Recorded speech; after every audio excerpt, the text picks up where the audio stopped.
Good morning. I'm not going to push it today. Good morning and welcome to the First Unitarian Church of Pittsburgh. It is Sunday, November 10th of 2024. Take a deep breath. I am Reverend Dr. Kate Walker. I use the she, her pronouns, and I'm honored to serve as the minister of this beloved community. For those with visual disabilities, I'm a middle-aged, light-skinned female. My hair is a mid-length. It's light brown in color. I wear glasses, and today I'm wearing a deep purple skirt and matching blouse with a blue stole, which at the bottom features the mountains of Colorado, because I want the strength of mountains.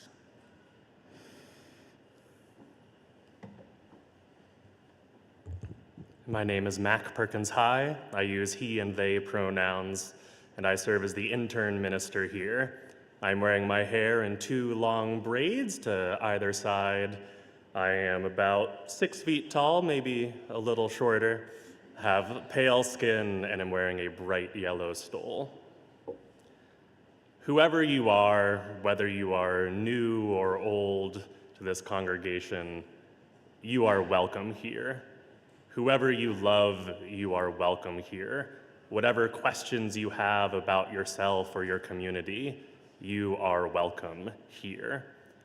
We are Unitarian Universalists. We are a faith of many faiths. We are more comfortable with questions than with answers, and what it means to be here is the promises we make to each other in community, our collective covenant, not what we believe or where we come from or where we are going. We are growing, just like you are. We are learning. Sometimes we make mistakes. We invite you to make mistakes with us and to be in resilience with us. Today is a multi-generational service because we need to be together in community, all generations, building our love with one another. And if this is your very first time here with us today, you are very, very welcome. We're delighted that you chose to be with us this morning.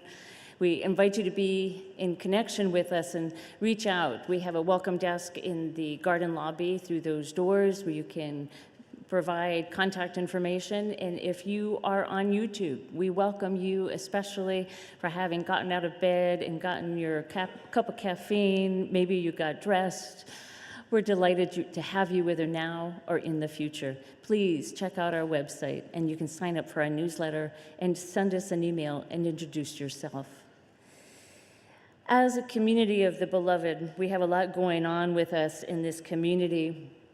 Unfortunately, Erica Shadowsong, our religious education lifespan director, is ill today and at home, but I'm sure we'll be hearing from her throughout the week.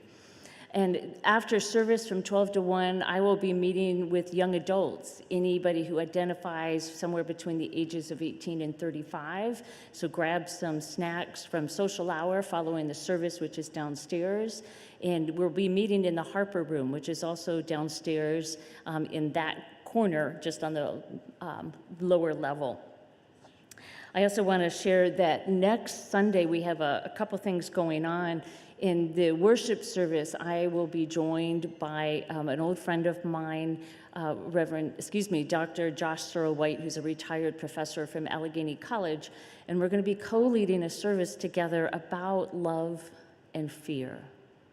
About love and fear. And I invite you to please come as we start to explore how we manage and navigate these two powerful emotions in our lives in these days as we try and figure out our path forward. We also, after the service, during social hour, the Serve Council will be offering all the opportunities that we have to offer our time and our efforts in building a better world within this community and in the outer community as well. So please join us after the service for social hour next week as well. I invite you to arrive in body and spirit. Take a deep breath. Whatever it took for you to be here today, the effort, your focus, your broken hearts, your concerns, they are welcome here. be present with one another as we turn to our chalice lighting. The symbol of our faith as Unitarian Universalists. Two circles of love, of justice, of community, of vision and mission, and a flame burning bright, a flame of hope, a flame of courage, guiding us through all of our love and our despair, through our good times and our bad times. Together, we are here. Welcome. Welcome to you all. I invite you to rise as your able embodying spirit for 10:18. Come and go with me to that land.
Please be seated. I invite you to now join your voices with mine for our collective reading, the words of which can be found in your order of service. We covenant to affirm and promote the inherent worth and dignity of every person, justice, equity, and compassion in human relations, acceptance of one another and encouragement to spiritual growth in our congregations, a free and responsible search for truth and meaning, the right of conscience and the use of the democratic process within our congregations and in society at large, the goal of world community with peace, liberty, and justice for all, respect for the interdependent web of all existence of which we are a part, journeying toward spiritual wholeness by working to build a diverse, multicultural, beloved community by our actions that accountably dismantle racism and other oppressions in ourselves and our institutions.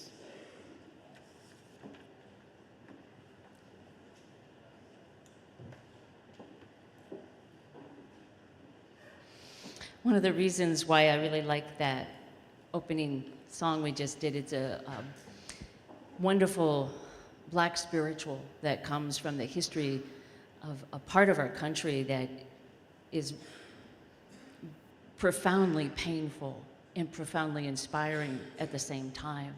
And sometimes when I find myself in places of depression and deep and profound sadness, or when I'm finding myself feeling disempowered, I look to my Black friends, my African American friends, and the spirituals and the music that they brought forward from their horrific times in our country. For 400 years they survived. Many did not, and many did. But they have found a way to balance their despair and the sadness and the sorrow with joy and with resilience and with beauty. And that's one of the reasons why I like that hymn so much. I wonder if the children would like to come and hang out with me for a story, if you want to come on down. There's space in the pews, and there's space on down here. I'd like to see your funny little faces. Come on down, if you're comfortable. And if you're not comfortable, that's fine. Bring your parental units, if that helps. Yeah. And hi, Ruby. And hi, come on down. Come on down. Hi. Yeah. I'm so glad to see you guys. So this is a story that one of my colleagues, Reverend Chris Bice, put together, and he got it from the Holy Scriptures, and he turned it into a really cool story, okay? So there was a mom and a daughter who gathered some food together because there was a neighboring village that didn't have any food, and the people in that village they heard were really hungry. So they gathered bags of food and they set out to walk to that village, because at that time that's the only way to get anywhere was on either walking or a donkey or a horse, and they didn't have a donkey or horse, so they carrying their bags. But it was a long way, and at one point they got tired and they sat down, and then they heard a voice, "Hello," and they looked around. Where was it coming from? And they saw a rock, and next to it was a thorn bush. And the thorn bush said, "Hello, hi, I'm an apple tree." And the little girl said, "I don't mean to be rude, but you don't look like an apple tree." "Oh yes, I'm an apple tree. I'm so beautiful, and you are welcome to hang out and rest and admire my beauty as an apple tree." And the little girl said, "You really look like a thorn bush." And the voice said, "Oh, no, I'm not. No, I'm a beautiful apple tree. You are welcome to enjoy me." And the mom said, "Well, if you're an apple tree, maybe you would provide some apples. We're going to a neighboring village, and they don't have any food, and they're hungry, and your apples would really help them." And the thorn bush / apple tree said, No, can't do that." And the mom said, "And why is that?" "Well, I don't have any apples right now. But again, you're welcome to hang out and admire my beauty as long as you want." And the mom and the daughter looked at each other and said, "No, we need to get going now, but thank you for entertaining us." And off they went. And the apple / thorn bush was saying, but wait, don't you want to stay and admire my beauty?" They didn't hear. They had places to go, and so they walked a few more miles, and then they were tired, and they decided they needed to rest, and they sat down, and they heard another voice, "Hello." And they looked around, and the daughter said, "Hey, Mom, look over there next to the rock." And they saw a small man sitting there next to the rock, and he was dressed in a very fine outfit, very expensive professional outfit. And he said, "Hello, I'm a very good man. I won't hurt you. I'm not a bad man. I'm a very good man. In fact, I'm such a good man that I read the Holy Scriptures every day. And I pray every morning and every night. I am such a good man." And the mom and the daughter looked at each other and said, "If you're such a good man, maybe you can help us, like carry these heavy bags. We're going to a village where they don't have any food and the people are hungry." And the very good man said, "Oh, no, I can't do that." And the mom said, "Why not?" And the man said, "Well, if I were to help you, I might get dirty, and then people wouldn't know that I'm a very good man. I wouldn't look good anymore, so I need to stay here, and you're welcome to stay here with me and be with me as a very good man." And the mom and the daughter said, "No, we need to get to the village." And so they got up and started walking again with their heavy bags, and the man said, wait, "I'm very lonely. Won't you stay with me for a while?"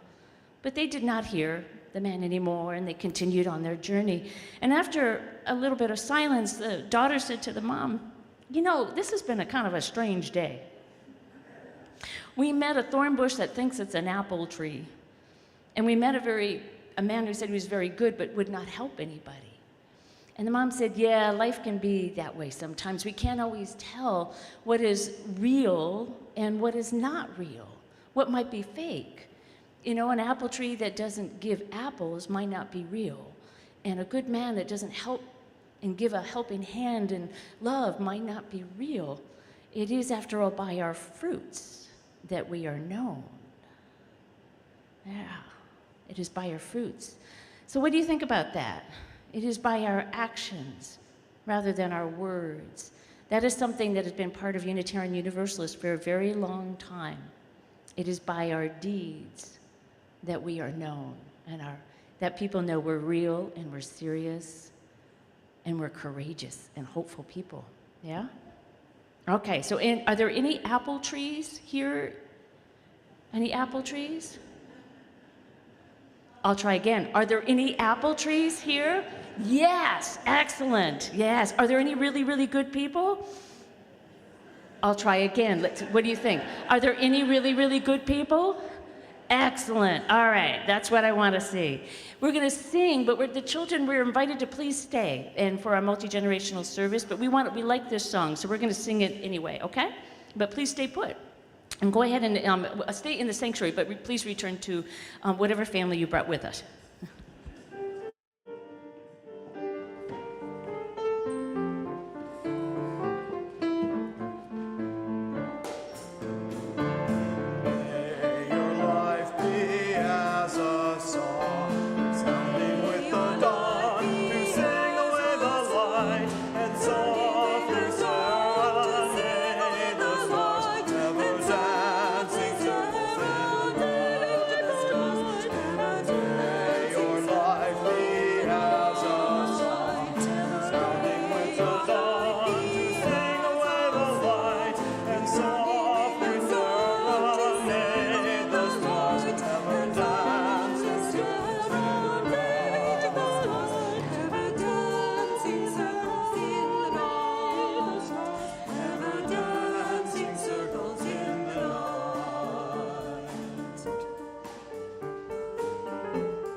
In a few moments, our ushers will be coming forward for our offering. This is the time in our service that we invite you for your financial generosity to support the work of this community. And the work includes not just the pragmatics of keeping the heat on and the lights on, but your staff well paid, but also the work that we do to reach out into the larger community. Even though we are largely volunteer run, this is a community that has been around for well over 200 years because of those who have sustained this community through your financial generosity. So I invite you to please be generous. We accept cash, that's fine. Checks are good. You can also text. There's a phone number in the order of service, but for your convenience, it's 412-435-1050, and you just text give and follow the instructions. You can also give through our website. You're welcome to stop by the office and drop off large bags of cash. That's fine. We're not picky, we're not particular. Yeah, whatever is easy, and bars of gold. I think we can figure that out. Yeah. Your generosity is celebrated and appreciated in whatever form you can provide it, in whatever dollar or millionaire checks you want to provide. I invite the ushers to come forward, and please know that everything this month is shared 50-50 with the Community Food Bank.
A working microphone. Thank you.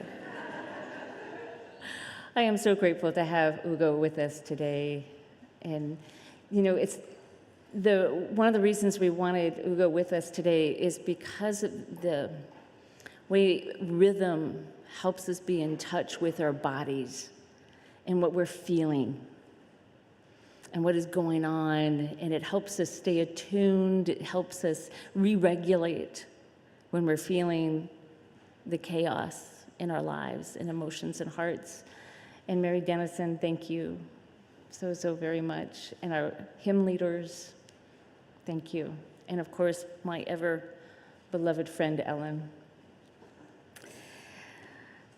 I am sorry to share that Ward Kelsey is back in the hospital for another infection.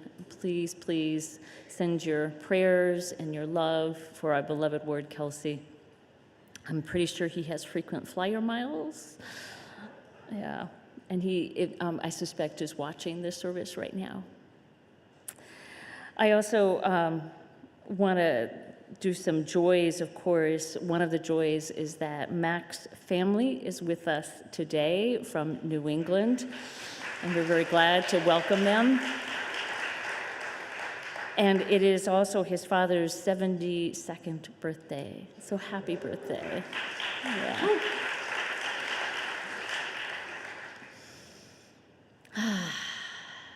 This past week, we have had a great deal of sorrow.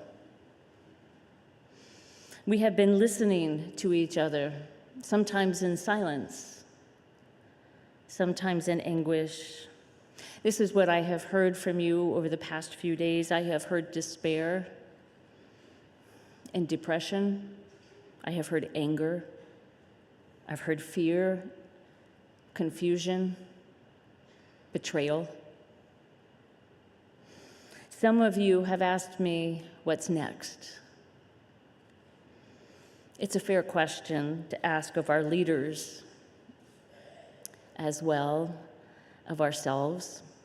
You answered part of that by showing up today in community and resilience. Some of you have asked how I am doing, which is a fair question of our leaders right now, because our leadership in the next few years is crucial. I use music to access my emotional expressions and to keep the energy of emotions flowing in my body, because I think it's really important to not get stuck. I started with meditation because I needed to re-regulate my body, feeling like a trauma response. Then it was followed by the blues, a profound sadness, which was soon followed by some really hard rock, representing my powerful anger. And then at one point I floated through US folk music for traditional activist inspiration. And then I went back to some meditation and some blues and some rock. And then when I was feeling those moments, those glimmers of joy, I went to bluegrass and the banjo.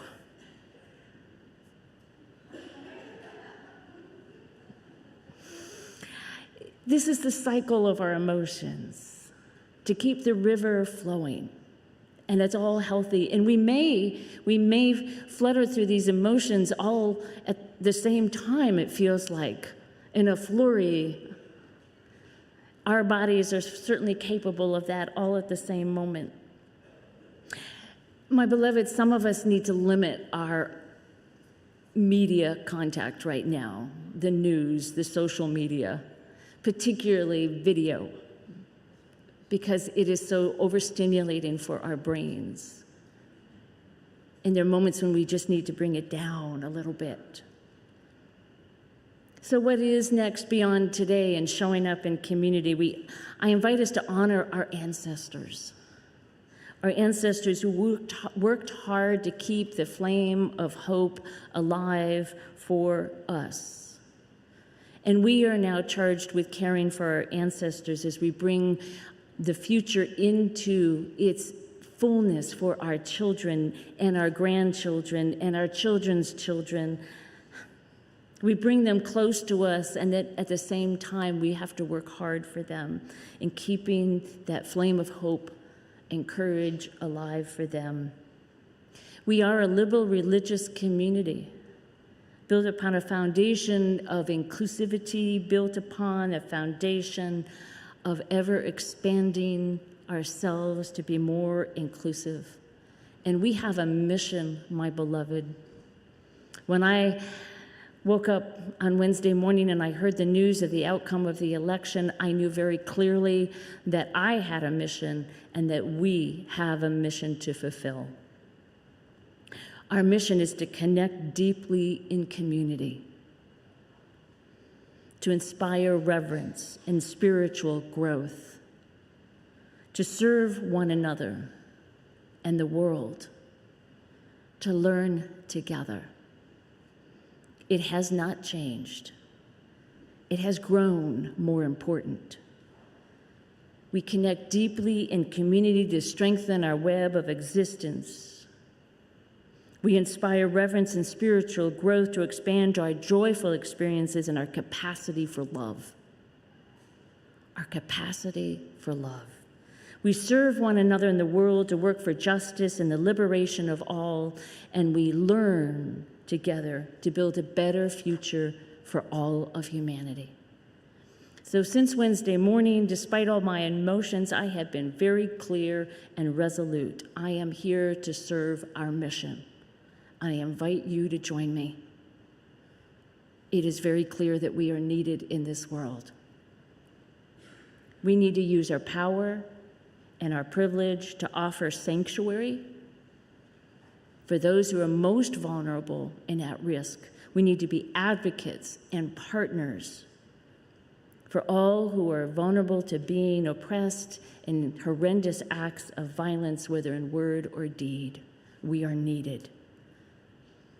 And we are here to offer a vision to this world where all life is celebrated in its glorious diversity, and where everyone knows that you are loved, that you are beloved, and we are here as part of this glorious unfolding of life. Beloved, we are here to inspire hope and courage for all. I invite you to join me in a few moments of silence, of personal meditation and prayer.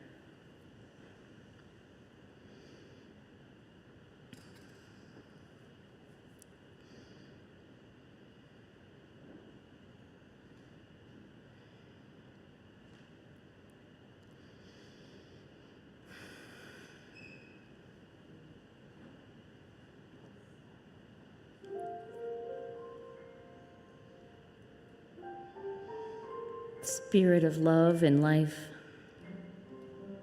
give us strength when we feel weak and disempowered. Help build our resilience. Give us comfort in our brokenness. And when we find despair too much, let us find one another to pass the baton for a few moments and let us rest. Spirit of life and love, give us hope. Give us hope when we find that we are hopeless.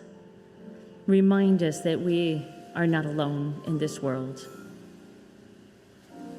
Spirit of life and love, help us build love.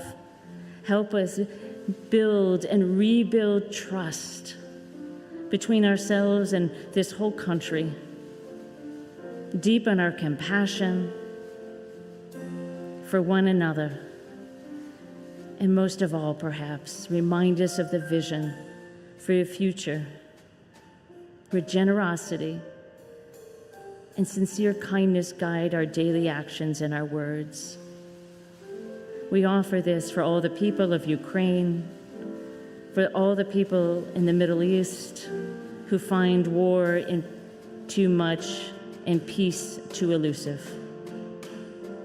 Let us know, remind us, we are the torchbearers of hope and courage. Blessed be, and amen.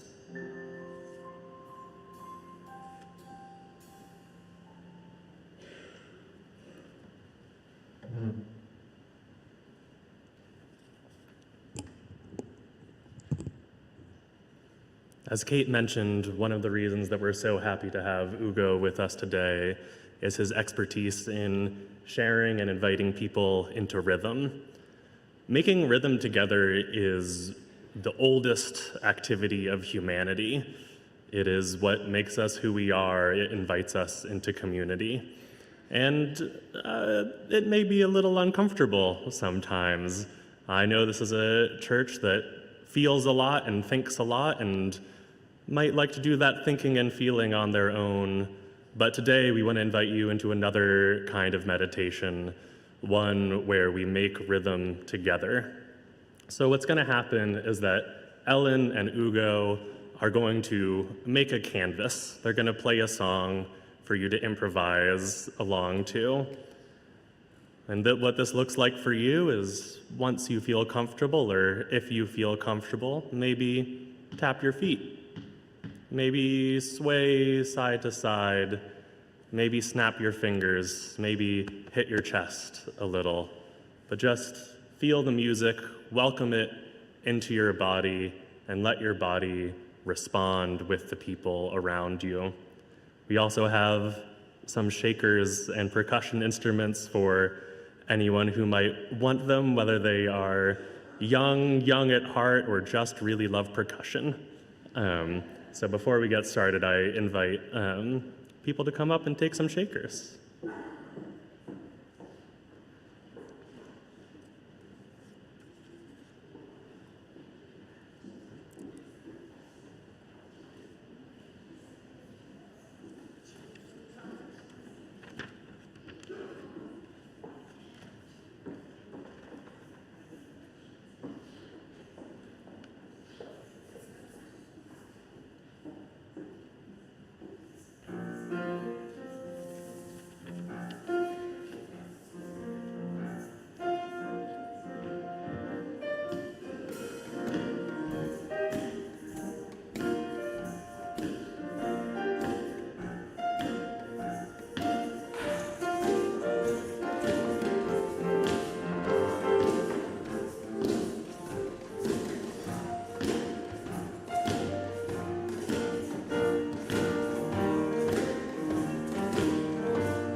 feeling a little more alive, a little more woke? Yeah. This is a wonderful excerpt from Braiding Sweetgrass in chapter 8 by Robin Wall Kimmerer. If in case you are not familiar with this, Robin Wall Kimmerer is a botanist and has been trained to ask questions of nature with the tools of science, which I really appreciate as she brings, we do have a theme of the month, which was a little bit put aside today, about science and religion, but she brings them together in her beautiful book, Braiding Sweetgrass, which she embraces the notion that plants and animals are our oldest teachers. She is a mom, extraordinary writer, and a citizen of the Potawatomi Nation. Potawatomi Nation. Yeah, I have to get back into my New England. She writes, November is not a time for flowers. The days short and cold. Heavy clouds drag at my mood, and sleet like a muttered curse propels me indoors. I am reluctant to venture out again. So when the sun breaks through for that rare yellow day, maybe the last time before the snow falls, I have to go. Because the woods are quiet this time of year without leaves or birds. The buzz of trees seem inordinately loud. Intrigued, I follow her path.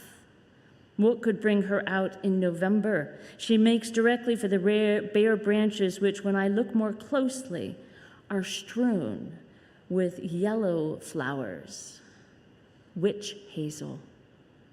The flowers are a ragged affair, 5 long petals, each with a scrap of fading yellow cloth that's snagged on the branch, torn strips that wave in the breeze.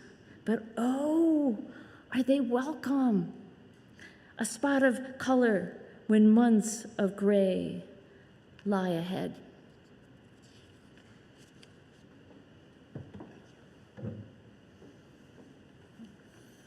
Thank you for being here. Something that I got to enjoy during that meditation that no one else saw is that all the way in the back corner, there was a baby, about 3 months old, on their dad's shoulders, dancing around. And that is a piece of joy that I will be carrying with me. I invite you now, if you're able, to look at our chalice. Now, squint your eyes, unfocus them a bit, and imagine you are not looking at a chalice, but at an anchor. Extend the candle and flame upwards in your mind to form a column. That's what's called the shank of the anchor, the vertical piece of metal that binds to the chain to the boat. Imagine the bowl our candle sits in, digging into the ground and hooking on stones. That's what's called the fluke. Together, the shank and fluke make an anchor, that heavy piece of metal that connects flimsy boat above to solid earth below. This week, there was a historic election, the consequences of which we may not know for months or maybe years. And as I've been grappling with the future we're headed towards, I've been thinking about that image of an anchor. 5 years ago, when I lived in Providence, Rhode Island, I thought about anchors a lot. That's not because they'd become one of my occasional academic obsessions, nor because I'd been fundamentally changed by the maritime nature of the state. Rather, I thought about anchors because the state flag of Rhode Island is an anchor, and that flag was hung all around Providence. I'm from Massachusetts, a state where the flag's meaning is quite opaque, and so I enjoyed seeing the clarity of Rhode Island's flag as I walked around. It had the anchor, it had 13 stars to represent being the 13th state, and in big letters at the bottom, it had the state motto, hope. I would wake up in the morning, walk down to Narragansett Bay, and see Rhode Island's flag, hope, and an anchor. Later, I would walk from my apartment to my favorite coffee shop, both of which were on Hope Street, and see Hope and the Anchor. I would bike across town to a neighborhood called Mount Hope and see Hope and the Anchor. You may not know much about Little Rhode Island, but I can tell you it's a state that knows what it likes. Calamari, coffee milk, anchors, and hope. And despite Rhode Island's passions, I was never quite sure of how well those things went together. I don't know about you, but I don't normally want my fried squid served with sweet, coffee-flavored milk. And when I thought of a hope, I thought of lightness. The heaviness of an anchor in your stomach is heartbreak, despair, the deepest kind of rendering. Surely that heaviness has nothing to do with hope? This is a question that suddenly became vital to me in the spring of 2020. That March, I was visiting my friend Kat in San Francisco right as the tidal wave of COVID came into our country. At the start of my short trip, COVID was the kind of thing that was in our conversations in a somewhat abstract way. What have you been hearing about COVID? Do you think we should do anything differently? We just hadn't been immersed yet. At that point, COVID was still a disease that was elsewhere and uncertain. But by the time I was flying back to Providence, it was clear that something cataclysmic was in the process of happening. My plane landed. I got dinner with my family in Boston. I drove home to Rhode Island to the biweekly pub sing I was a part of and went to bed. The next day, every restaurant in the state was shut down. I went to grocery stores and the shelves were empty. There were rumors that the state borders might close and I wouldn't be able to travel to see my family in Massachusetts anymore. Still, you could see the flag of Rhode Island flying on the street corners, the Anchor, and Hope. That April, I moved out of Rhode Island to join my parents in my childhood home. There was so much uncertainty, and they and I both knew we would be more grounded were we closer together. So I left this state that I loved before my lease was up, not knowing when or how I would be back. I was suddenly asunder from my Providence community, even as the uncertainty of the time meant I needed them with me.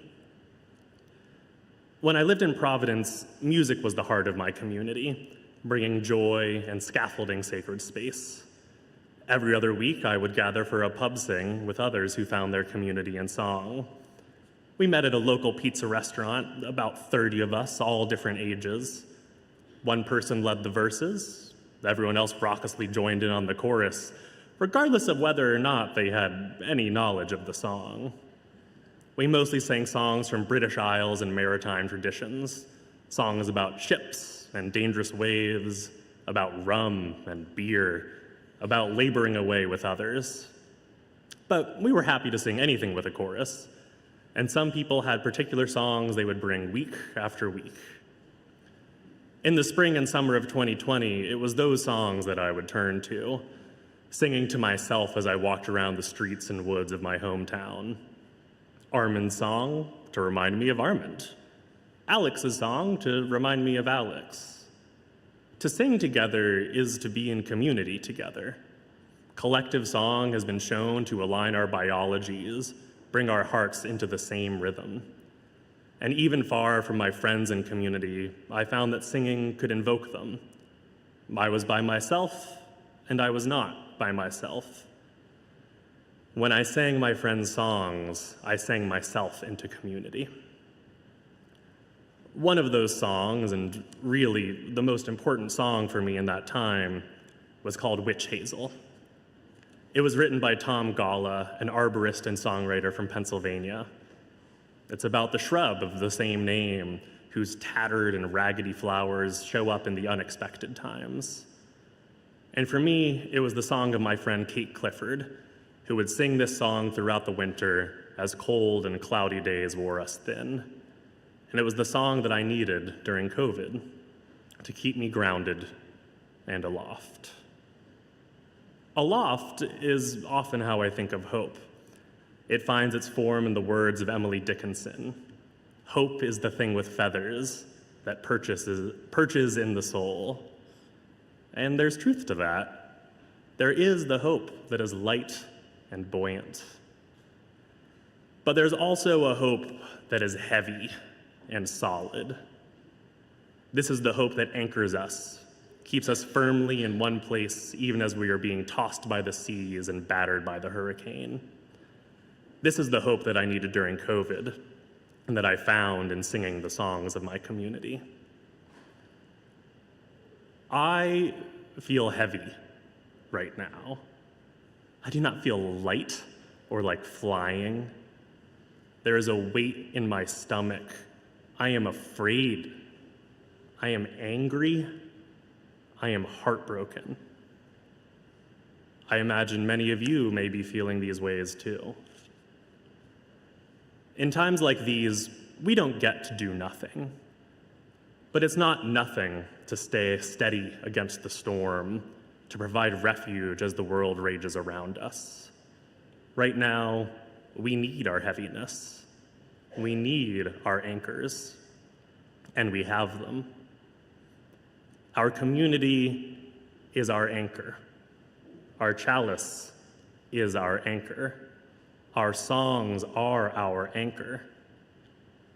And I would like to share my friend Kate's song with you that has anchored me before and will again.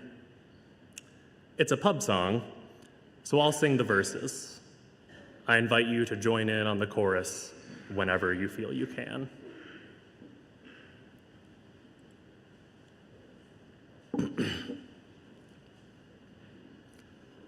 I'm looking at a witch hazel blooming in the garden, bright yellow flowers in the middle of winter time.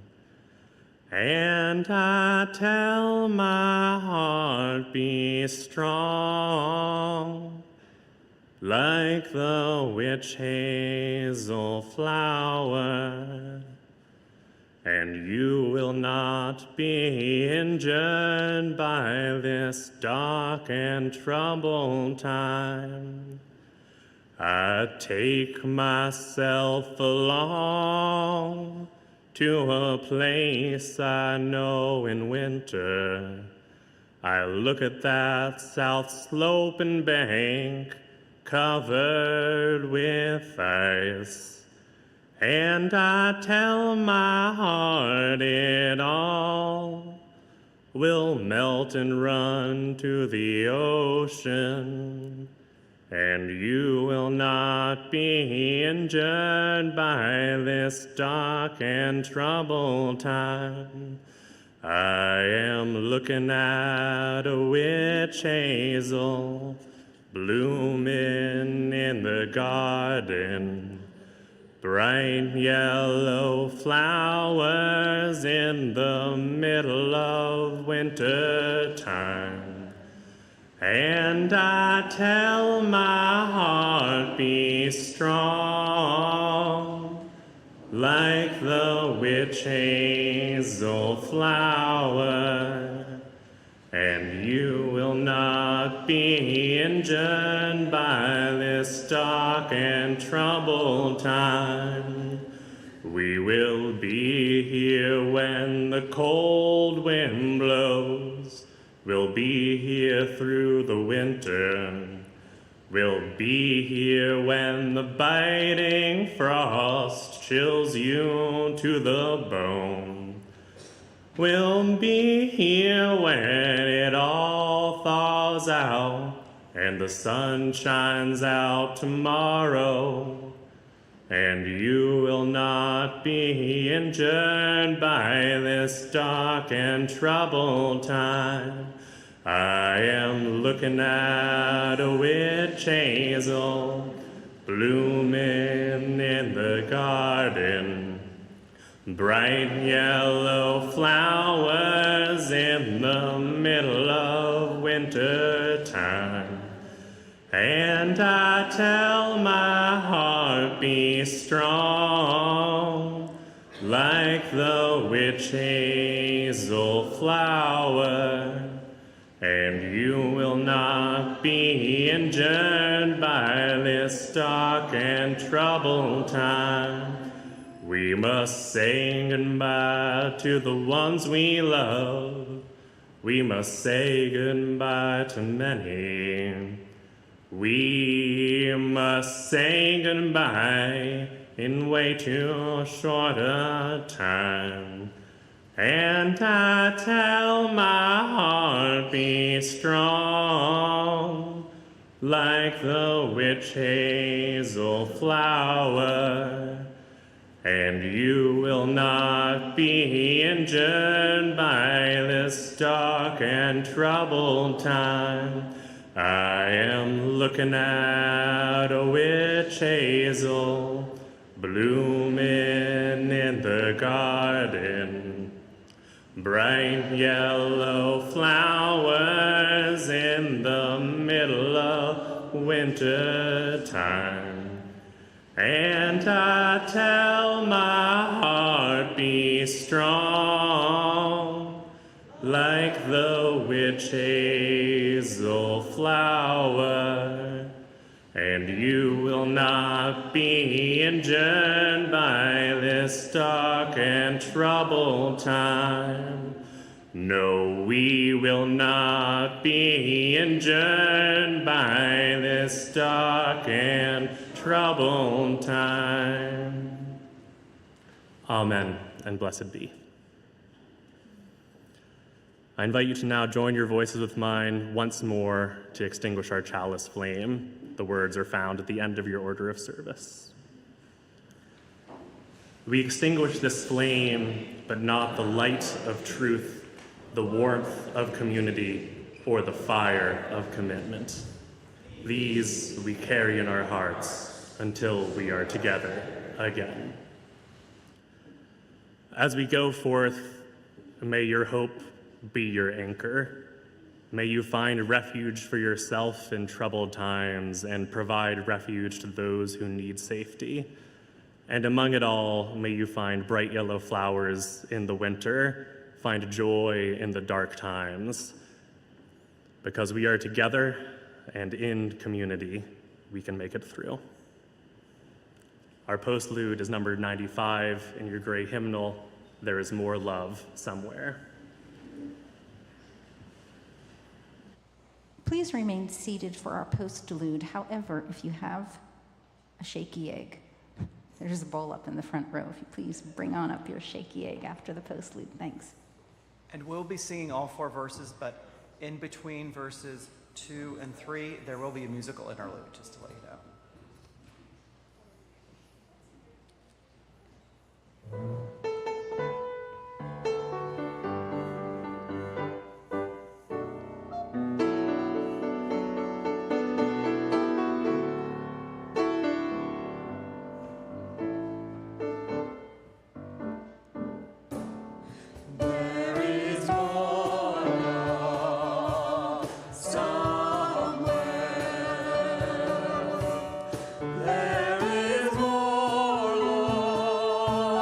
Somewhere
There